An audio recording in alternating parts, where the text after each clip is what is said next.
Ora viva, caro telespectador da Vilanculo TV, seja bem-vindo a mais uma edição do seu e nosso programa Mais Personalidades dessa semana. Para hoje temos o nosso convidado, ele que irá se apresentar. Boa tarde, seja bem-vindo ao nosso programa. Boa tarde. Seu nome, por favor, peço que se apresente aos nossos telespectadores. Meu nome é Amônio Vilanculo.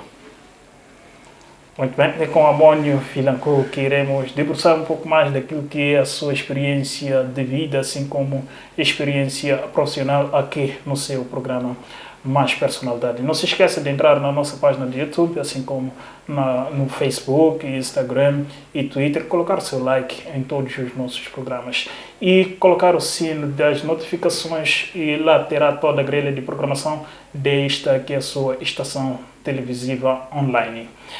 Quando e onde é que nasceu? Eu nasci na cidade da Beira aos 15 de setembro de 1983. Muito bem. Como é que foi a sua infância? A minha infância, posso dizer que foi uma infância faseada, né? Eu nasci na cidade da Beira porque os meus pais estavam lá a trabalhar.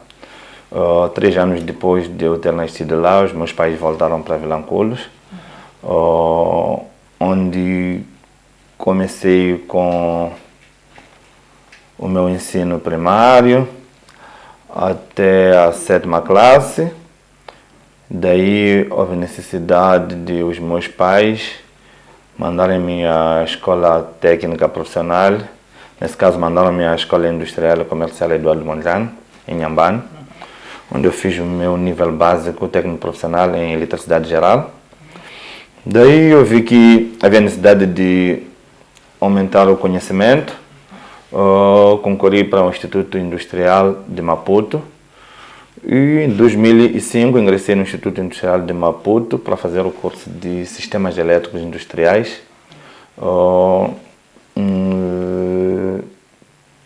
Em 2008 foi quando uma colega minha que esteve comigo na escola industrial e depois ela passou para trabalhar na Universidade de Moçambique, convidou-me a candidatar-me a uma vaga, para preencher uma vaga aqui em Vilanculo, na Universidade de Moçambique, e candidatei-me e ingressei na Universidade de Moçambique no dia 3 de março de 2008. Muito bem, mas onde é que teve mesmo o primeiro ABC? Foi em Vilanculo, mas em que escola? O meu primeiro ABC foi aqui em Vilanculos, na Escola do Meio. Não sei se lembra da Escola do Meio. Não. Escola do Meio eram salas anexas, aí onde atualmente é EMA. Antes do prédio tem aquela casa pequena que está aí, aquilo era uma sala de aulas. Foi o primeiro sítio onde eu aprendi. Foi há muito tempo. Sim, foi em 1992 ou 93, mas foi antes de nascer, né? Não, eu já estava, só que nesse ano ali eu já tinha por aí 4 anos, se não me engano. Eu tinha 4 anos. Muito bem. Mas como é que eram as aulas naquela altura? Posso dizer que era uma situação em que nos obrigavam a ir à escola primeiro, porque eu acho que não era a nossa cultura. Os nossos pais naquele tempo, a maior parte deles eram pescadores ou caçadores, então acho que queriam ter a nós como uma primeira experiência de escolaridade para ver o que podia sortir no futuro. Então acabamos engrenando, né?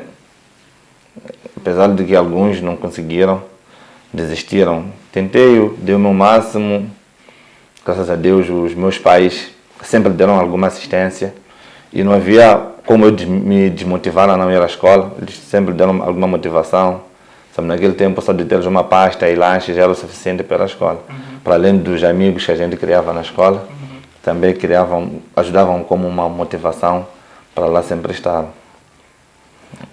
Mas para os jovens atuais, muitos não gostam da escola. pode começar naquela fase e chega já no ensino, a querer entrar já no ensino secundário, desiste, vai para a África do Sul, começa a emigrar em outros projetos e larga a escola. E no final do dia, aqueles projetos param, ficam sem escola e surgem outras oportunidades, não tem como concorrer porque não tem nível. Eu acho que o que ultimamente estraga os jovens é a pressa. Nós ultimamente temos pressa de querer chegar aonde alguns jovens, outros jovens estão, sem querermos pagar a conta que os outros tiveram que pagar, né? Sim, nós tivemos que estudar, fizemos o ensino primário, fizemos o ensino básico, fizemos o ensino médio. Eu, por acaso, até depois de muito tempo a trabalhar na EDM, em 2015 houve uma oportunidade de uma universidade que veio aqui se instalar para pós-laboral. Depois, como não tinha mais nada a fazer, além de ser de serviço ir para casa, acabei me matriculando, fiz lá minha licenciatura em Gestão de Recursos Humanos com habilitação em Higiene e Segurança no Trabalho. Terminei em 2018 e voltei a ficar à espera de uma outra oportunidade para ver se posso fazer um mestrado, aumentar o conhecimento. Como vejo hoje em dia, as oportunidades são muitas, mas boas oportunidades é melhor que se esteja preparado. Sim. Ok. É pai, casado, divorciado?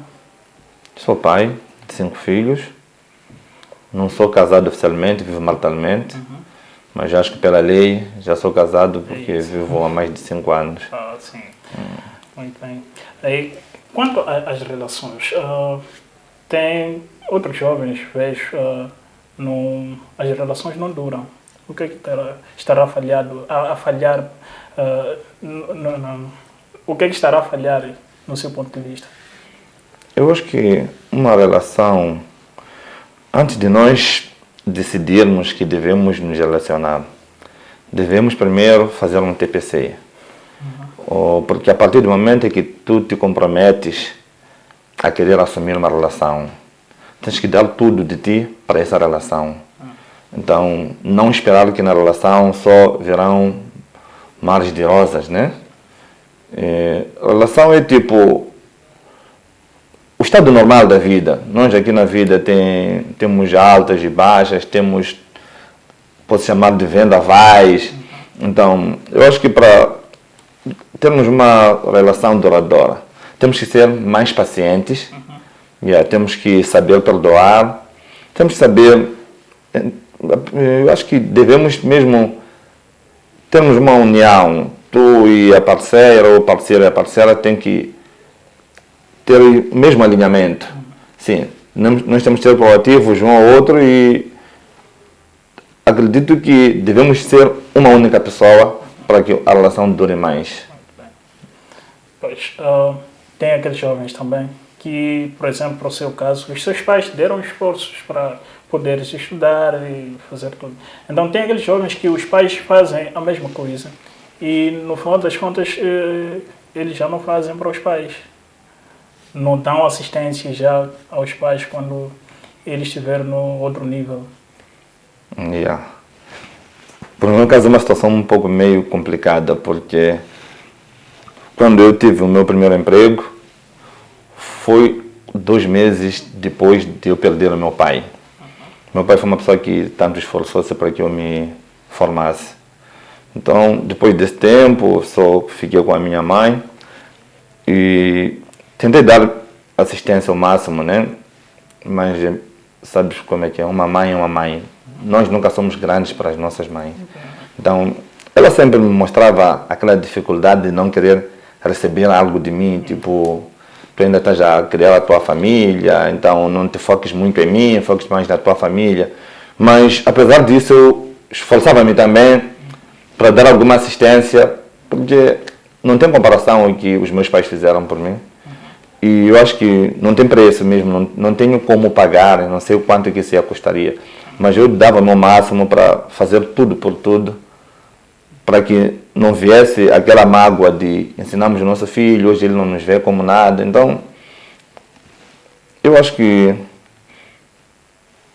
para esses jovens que fazem isso, aconselharia-lhes a dedicarem-se mais aos seus encarregados, porque alguns nem são pais diretamente, né? E como forma de agradecer, porque agora que eu sou pai, eu sei o quanto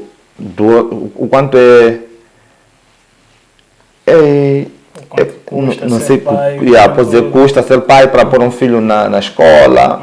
Tem muitas dificuldades que os nossos pais passaram para pôr-nos a ir à escola, mas que nós não levávamos em conta. Tá vendo? Então, eu acho que agora que eu sou pai, consigo perceber que os meus pais realmente trabalham. Pelo trabalho que eu tenho para com os meus filhos, consigo ver que eles deram o seu máximo para que eu pudesse me formar. Então, acho que a única forma que eles devem agradecer, a única forma que eles têm de agradecer aos pais ou aos encarregados que assistiram a eles a ter uma formação ou até chegar onde estão, é mesmo retribuir por bom gesto,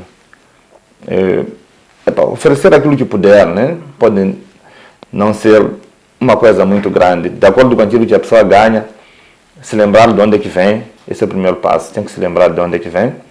Nós, se chegamos aqui, é porque alguém teve que sacrificar alguma coisa. Muito bem. Qual é um exercício físico que gosta de praticar nos seus momentos livres? Eu acho que o único exercício físico que me favorece, talvez é o ciclismo, né? Andar de bicicleta, porque eu sofri um acidente aqui no pé, um acidente de trabalho, em que tenho platina aqui no pé e não me ajuda para correr.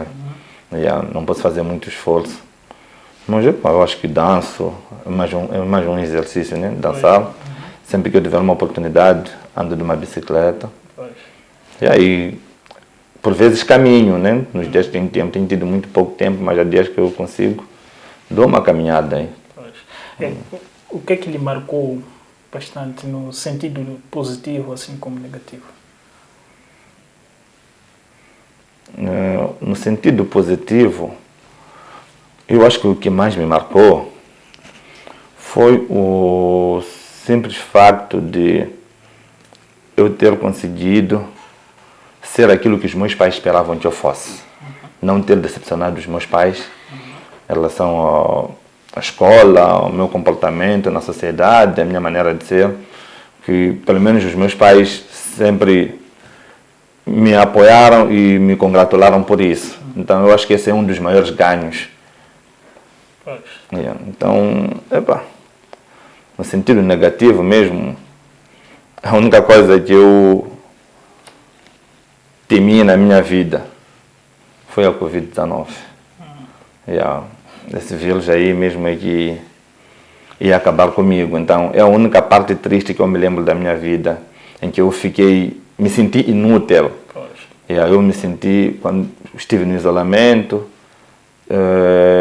eu virei um perigo para os outros, não podia receber visita, não podia nem ver os meus filhos, só via as vozes dos meus filhos da sala porque eu estava no quarto isolado. Então, aquele foi um dos momentos mais tristes em que as pessoas tinham que vir me visitar pela janela, eu tinha que parar da janela para as pessoas me verem no ato da visita. Então, aquilo deixou-me muito embaixo. E o que me motivou mesmo a ganhar mais força foi lembrar que tenho meus filhos, tenho a família para cuidar, tenho os meus projetos e ganhei mais força. Foi um aprendizado. Muito bem. E em que te ocupas nos seus tempos livres? Nos meus tempos livres, eu ocupo-me em muitas coisas. Dentre elas, gosto muito de inspirar-me em pessoas como o Yacine Amoji. Só não tenho muito poder para chegar até o nível onde ele chegou. Não sei se é poder ou tem alguém que lhe ajuda a chegar lá. Eu gosto mesmo de trabalhos sociais sem fins lucrativos. Gosto muito de ajudar as pessoas que têm projetos bons, pessoas que gostaram de crescer, que me procuram para que eu lhes dê algum apoio. E gosto muito de chilar, entre aspas, né? Tipo, brincar, conversar com os meus amigos. São as pessoas que mais me ocupam, os meus amigos. Eu acho que é uma das maiores conquistas que eu tenho. Muito bem. E qual é o presente mais importante, mais interessante que já recebeu? Na minha vida. Receber de quem? De qualquer que seja. Eu acho que presente na vida são as oportunidades que as pessoas nos dão para podermos nos alavancar em todos os sentidos, financeiros, sociais. E o maior presente que eu já recebi mesmo, para além da vida, são as oportunidades que certas pessoas têm nos dado, têm me dado. Eu acho isso o maior presente porque é a partir dele que eu consigo realizar alguns sonhos ou alguns desejos meus. Muito bem. Portanto, estimado telespectador, é com a Moni Vilanculo que estamos a debruçar um pouco mais daquilo que é a sua experiência de vida nesta primeira parte do nosso programa. Para já vamos a um breve intervalo e voltamos já. Não saia daí. Bem-vindo ao canal Vilanculo TV. Acompanhe notícias, entretenimento e desporto. O nosso objetivo é manter o telespectador informado de tudo o que acontece em Vilanculo e no nosso belo Moçambique. Siga-nos nas nossas redes sociais, Facebook, Instagram, YouTube e Twitter. Não se esqueça de partilhar os nossos conteúdos para juntos crescermos. Liga-te à sua TV online. Muito bem, estamos de volta depois deste pequeno intervalo. Para já vamos ouvir um pouco mais daquilo que é a sua carreira profissional. Muito bem, falava aqui de ter feito a eletricidade. O que lhe motivou tanto a fazer a eletricidade? Eu acho que fazendo a eletricidade devo ter seguido o sonho dos meus pais, porque quando ainda pequeno os meus pais mandavam-me a... Bem, eu era ajudante de um vizinho nosso, que era um técnico de eletrotecnia, né? Ele percebia de eletricidade geral, de eletrônica e eletricidade de auto. Então, os meus pais falaram com esse vizinho para que eu fosse ajudante dele. Então, fui aprendendo. Aquele mestre acabou perdendo a vida. Houve um outro que veio acrescentar no meu currículo. Esse ensinou-me a montar antenas parabólicas, a reparar algumas televisões. E daí eu acho que os meus pais viram que eu tinha algum potencial. Foi daí que decidiram que deviam me meter na escola técnica em Ambano. Ok, mas como é que se sentiu entrando nesse curso? Vi aquilo como um desafio, porque eu já vinha praticando, acabei gostando, amando, e achei mesmo uma coisa muito boa. Aconselha a outras pessoas a seguirem o mesmo caminho? Eu aconselharia que seguissem, mas não a níveis mais baixos, como o básico, talvez a partir do médio, superior, é que tem mais valia, tem mais subsídios, porque o básico incide mais em instalações domésticas, de casas de pessoas. Então, quando vais ao médio, já tens uma outra visão, tens aí os motores, tens aí os comandos automáticos, até o superior. Então, aconselho, mas que seja um pouco acima do médio, né? O básico é básico mesmo, então não aconselho alguém que ficasse embaixo, mas seria um bom conselho, né? Ok, mas qual é o maior desafio nessa área? O maior desafio nessa área é que, em primeiro lugar, trabalhamos com uma coisa que dá luz e ao mesmo tempo ter a vida. Então, o maior desafio é ir ao serviço, trabalhar com energia, a saber que está a fazer trabalho de risco. Então, é preciso muita responsabilidade, porque antes de darmos a luz ao cliente, podemos dar a nossa vida, não sei se a vida dá-se a Deus ou a quem, né? A energia pode dar-nos a vida antes de darmos a luz ao cliente. Então, acho que nenhum cliente também gostaria de saber que alguém perdeu a vida a tentar lhe dar a luz. Então, dá mais responsabilidade, tem que estar mais consciente do que vai se fazer e tomar quase todas as medidas de precaução antes de mexer com a energia, né? Mas no caso de alguém ser eletrocutado em pleno trabalho, o que se faz para poder retirar aquela pessoa? Como primeiros socorros? Isso é dizer que depende de tipo de nível de tensão ou tipo de linhas, né? Tem algumas linhas que têm um disparo automático quando há alguma anomalia, um curto-circuito, é alguém que toca a tela e uma parte ativa, né? Então temos uns dispositivos que dão ordem de corte automático, mas temos também alguns que não têm esse poder de corte, em que é preciso uma intervenção humana. Temos que correr, desativar e temos, se alguém é eletrocutado, temos algumas formações dos primeiros socorros em que a cada tipo de acidente que ocorre de eletricidade, temos alguma resposta, né? Alguma posição em que se tem que pôr uma pessoa socorrida de um acidente de eletricidade. Então, isso depende de ocasiões ou de tipo de acidente que alguém apanha. Pode apanhar aquele choque de alguém ficar por muito tempo e pode apanhar aquele de só levar o gesticão e talvez ficar meio alterado, que podemos aconselhar a um repouso, né? Ultimamente muitos jovens apostam na eletricidade, mas o que é que tem lá de especial? Eu acho que a eletricidade, embora mata, mas parece uma das profissões que facilmente as pessoas podem adequar-se. Eu acho que é muito simples fazer instalação elétrica, porque muitos dos eletricistas são eletricistas montadores. Então, são esses que são formados em escolas privadas, o INEF. Então, são eletricistas montadores. E sabes que a tendência hoje em dia de desenvolvimento é maior. Acredito que a cada dia há uma casa nova a ser concluída e que precisa de uma energia. Então, é preciso um técnico para montar a instalação elétrica. Então, deve ser pelo mercado, né? A procura de técnicos montadores deve ser maior. Deve ser por causa disso que temos muitos eletricistas no mercado.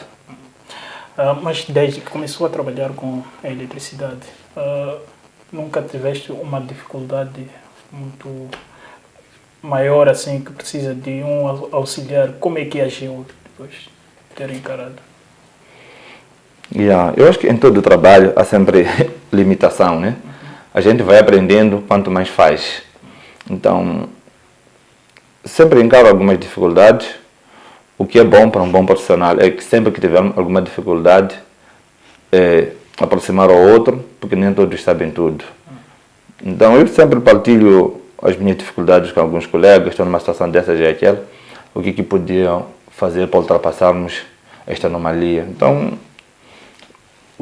os que entendem dessa matéria dão algum subsídio. Então, também, essas coisas de eletricidade, tu podes ir até um certo ponto. Parece que quando resolves uma equação, há uma fórmula que esqueces e não apanhas o resultado. Mas depois, quando vê alguém, diz, não, se tivesses feito assim, logo na tua mente volta e das continuidade. Muito bem. Falou também de ter feito recursos humanos e como é que é mesmo? HST, safety. Ok. Higiene e segurança no trabalho. Como é que consegue gerir essas duas coisas? Eletricidade e recursos humanos e higiene e segurança no trabalho? Bem, nós para podermos trabalhar temos que ter um recurso, que é o recurso humano, que são as pessoas, né? Sim. Então, eu acho que para gerir isso, eu não sou gestor na eletricidade e não sou gestor de recursos humanos. Só aprendi e aplico esse conhecimento em diferentes vertentes, né? Pois. Sim, eu posso estar a fazer um trabalho de eletricidade, mas em que no meio desse trabalho haja necessidade de uma intervenção em alguma matéria de gestão de recursos humanos. Sabes, dentro de recursos humanos temos a motivação, Sim. temos muitos aspectos. Então, os colegas podem estar desmotivados, eu posso dar um briefing aos colegas para dar mais moral. Então, em relação a HST, é aquilo que é o nosso prato de cada dia. Todo trabalho, antes de ser feito, tem que se fazer a avaliação de risco. Então, acredito que o que mais aplico é a GST, porque todos os dias temos que nos consciencializar antes de fazermos qualquer que seja a tarefa. Yeah. Mas por que escolheu essas duas áreas?